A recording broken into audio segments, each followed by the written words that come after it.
రంజాన్ తర్వాత మ్మ్. సార్ వాళ్ళకి పర్మిషన్ హ్యాపీగా నేను ఎప్పుడు రెగ్యులర్గా ఘట్టమనేని ఫ్యామిలీకి ఒక అభిమానిగా మనం రెగ్యులర్గా బిర్యానీ చేస్తుంటాము. అలాంటప్పుడు ఏంటంటే టైమింగ్ నైట్ అంతా మనం చేసేసి ఏంటంటే 12:30కి కృష్ణ గారికి భోజనం టేబుల్ పైన ఉండాలి. ఓకే. ఏ మాత్రం ఆలస్యమైనా తినడు సార్. మళ్ళీ మ్మ్.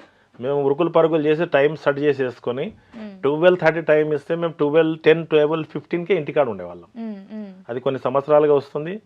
ఇప్పుడు కూడా ఒక సందర్భంలో వాళ్ళ ఫ్యామిలీలో కొంతమంది మ్మ్.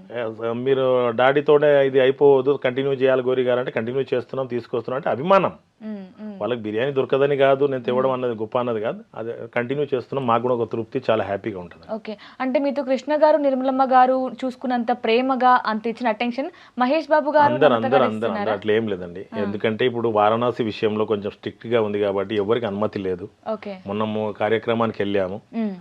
షూటింగ్ కంప్లీట్ అయిన తర్వాత ఫోటో షూట్ ఉంటుంది తప్పకుండా. మ్మ్. అలా ఏం లేదు, కలుస్తుంటాం సందర్భాల్లో. వాళ్ళ ఫ్యామిలీ ఫంక్షన్స్ ఉండేవి. ఆ మధ్యాహ్న ప్రసాద్ బాబు గారు వాళ్ళ పెదనాన్న బాబు ప్రసాద్ బాబు గారి కుమార్తె పెళ్ళి కలిసాము అక్కడ. ఓకే. వేరే సందర్భాలు ఉంటాయి, మ్మ్. మ్మ్. అలా ఏం లేదు, ఓకే. కలుస్తాం.